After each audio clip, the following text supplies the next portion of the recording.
من عباده المؤمنين رب أوزعني أن أشكر نعمتك التي أنعمت علي وعلى والدي وأن أعمل صالحا ترضاه وأدخلني برحمتك في عبادك الصالحين. أما بعد فأعوذ بالله من الشيطان الرجيم. بسم الله الرحمن الرحيم. وما ينطق عن الهوى إن هو إلا وحي يوحى. صدق اللہ العظیم. میرے انتہائی واجب الاحترام قابل صد احترام حضرات علماء کرام اور عزیز بزرگوں، دوستوں، عزیز نوجوان ساتھیوں، آج پہلی مرتبہ حضرت مولانا مفتی محمد افضل صاحب دامت برکاتہم العالیہ کے حکم پہ آپ حضرات کے سامنے چند منٹ گفتگو کی سعادت حاصل کر رہا ہوں. اللہ تعالیٰ سے دعا ہے کہ اللہ تعالیٰ مجھے آپ کو قرآن و سنت والی زندگی پر عمل کر کے دنیا کے کونے کونے میں پہنچانے کی توفیق عطا فرمائے. سامعین محترم، جن احباب نے الحدیث کورس میں شرکت کی اور ماشاءاللہ ابتدا سے لے کے انتہا تک آپ نے احادیث مبارکہ کو سنا، اور یہ بھی کبھی امید کی جا سکتی ہے کہ آپ نے ایک ایک حدیث پاک کو سن کے آپ نے اس پہ عمل کا جذبہ رکھا ہوگا اور عمل شروع کیا ہوگا. آپ تمام احباب بہت زیادہ مبارکباد کے مستحق ہیں کہ اللہ تعالیٰ نے آپ کو اس پرفتن دور میں اپنے گھر میں اپنے حبیب صلی اللہ علیہ وآلہ وسلم کی حدیث مبارکہ کا علم حاصل کرنے کے لیے بیٹھنے کی توفیق عطا فرمائی ہے. اس پر آپ جتنا شکر ادا کریں اتنا ہی کم ہے. بہرحال دو چار باتیں آپ حضرات سے عرض کر کے انشاءاللہ اجازت چاہوں گا.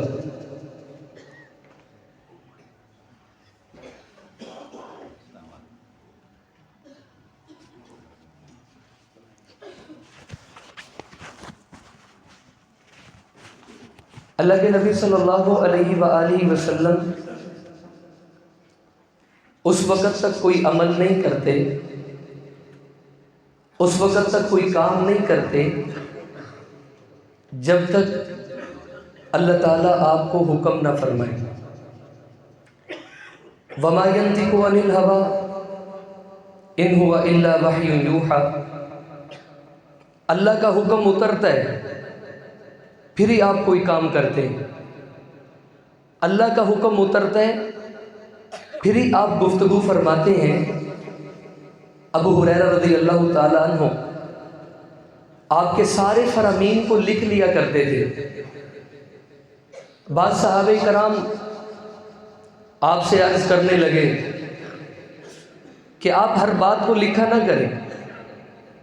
کبھی نبی صلی اللہ علیہ وآلہ وسلم غصے کی حالت میں ہوتے، کبھی نبی صلی اللہ علیہ وآلہ وسلم خوشی کی حالت میں. بھئی ہر بات کو نہ لکھا کریں، آپ ہر بات کو نوٹ کرتے ہیں. جیسا کہ امام الانبیاء صلی اللہ علیہ وآلہ وسلم کے دنیا سے جانے کے بعد ابو ہریرہ رضی اللہ تعالیٰ عنہ ہر بات میں حدیث پیش کرتے، دلیل کے طور پہ امام الانبیاء کا کلام پیش کرتے. تو بعض صحابہ کرام کو اس میں تجسس ہوا کہ ابو ہریرہ تم ہر بات پہ امام الانبیاء کا کلام پیش کرتے ہو، حدیث کو پیش کرتے ہو، تو تم یوں نہ کیا کرو. بہرحال ابو ہریرہ رضی اللہ تعالیٰ عنہ نے ان سے ایک بات ارشاد فرمائی کہ جب تم کھیتوں میں تجارت، کھیتوں میں کھیتی باڑی کر رہے ہوتے تھے اور بازار میں تجارت کر رہے ہوتے تھے، تم اپنے معاملات میں ہوتے تھے، میں پیغمبر کی خدمت میں بیٹھ کے آپ کے اقوال لکھا کرتا تھا، آپ کی حدیث مبارکہ کو لکھا کرتا تھا۔ اس لیے ابو ہریرہ کی زبان سے وہی الفاظ نکلتے کہ جو امام الانبیاء نے ارشاد فرمائے ہوتے۔ ایک مرتبہ ایک صحابی رسول دوڑتے ہوئے بازار کی طرف جا رہے اور آپ ایک نعرہ لگاتے ہوئے جا رہے ہیں، آپ یہ کہہ رہے ہیں کہ جاؤ مسجد نبوی میں امام الانبیاء کی وراثت تقسیم ہو رہی ہے۔ جب سارے صحابہ نے یہ بات سنی اور آپ مسجد کے اندر تشریف لائے اور سارے صحابہ نے دیکھا، آج بھی اگر اللہ تعالیٰ آپ کو مسجد نبوی میں لے جائے تو کسی جگہ کوئی حلقہ لگا ہوا ہے، کسی جگہ کوئی حلقہ لگا ہوا ہے، کسی جگہ کوئی حلقہ لگا ہوا ہے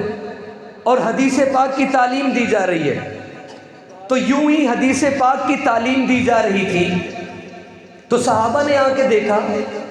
یہاں پر تو تعلیم و تعلم کا کام ہو رہا ہے، یہاں پہ تو پڑھنے پڑھانے کا کام ہو رہا ہے، یہاں پہ کوئی نئی بات تو نہیں ہے۔ مگر انہوں نے نعرہ یہ لگایا تھا کہ امام الانبیاء صلی اللہ علیہ وآلہ وسلم کی وراثت تقسیم ہو رہی ہے۔ تو جب انہوں نے ان کو جا کر کہا کہ تم تو کہہ رہے تھے وراثت تقسیم ہو رہی ہے، ہم نے اندر جا کر دیکھا ہے وہاں پہ تو کام ہی کچھ ہو رہے،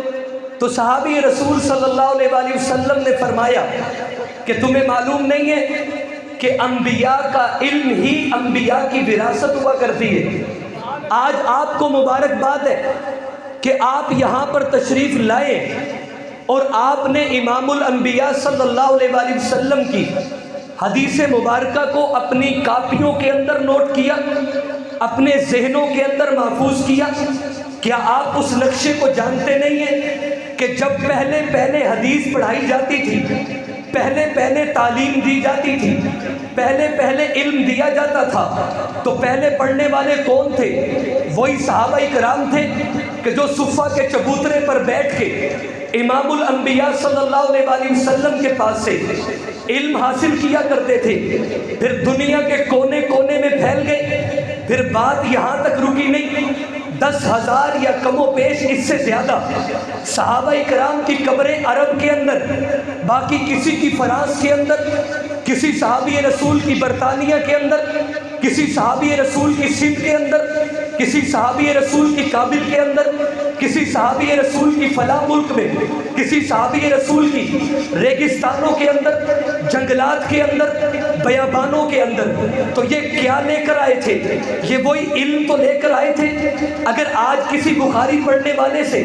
آپ یہ بات کریں کہ جناب آپ نے علم کہاں سے حاصل کیا،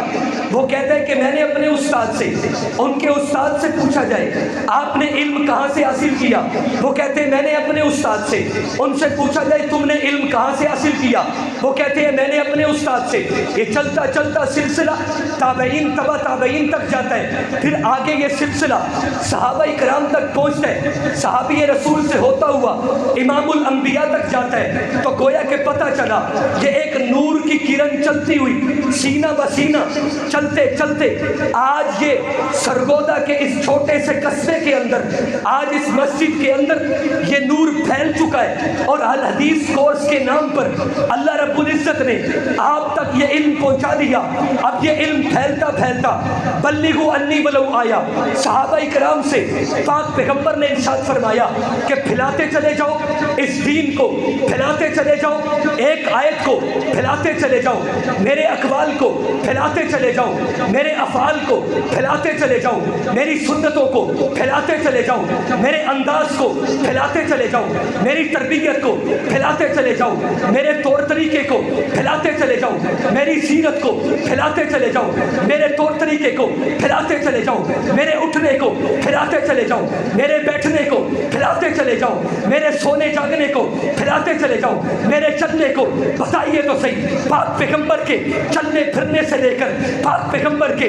بیت الخلاء میں داخل ہونے تک، پاک پیغمبر کے مسجد میں داخل ہونے تک کوئی ایک چیز بھی آپ ایسی نہیں دکھا سکتے کہ جو پاک پیغمبر کے صحابہ کرام نے ہم تک پہنچائی نہ ہو۔ یہ وہی دین ہے، یہ وہی شریعت ہے، یہ وہی کلمہ ہے، یہ وہی اذان ہے، یہ وہی پیغمبر کی سیرت ہے، یہ وہی پیغمبر کی تربیت ہے جو آج اس اس مسجد کے اندر ہمیں بتائی گئی ہے، ہمیں سکھائی گئی ہے کہ ان صحابہ کرام کا صدقہ ہے کہ جنہوں نے حدیث پاک کو پیغمبر سے پڑھا ہم تک پہنچا دیا، صحابہ کرام کا صدقہ ہے جنہوں نے پیغمبر سے کلمے کو سیکھا، وما ينطق عن الهوى ان هو الا وحی یوحى بلغوا انی ولو آیا، پیغمبر کے پیغام کو لے کر، پیغمبر کے دین کو لے کر، پیغمبر کی شریعت کو لے کر، پیغمبر کے پیغام کو لے کر دنیا کے کونے کونے میں پھیل گئے۔ آج ہمارا کام بھی یہ ہے کہ ہم بھی پاک پیغمبر کے دین کو، پاک پیغمبر کی شریعت کو،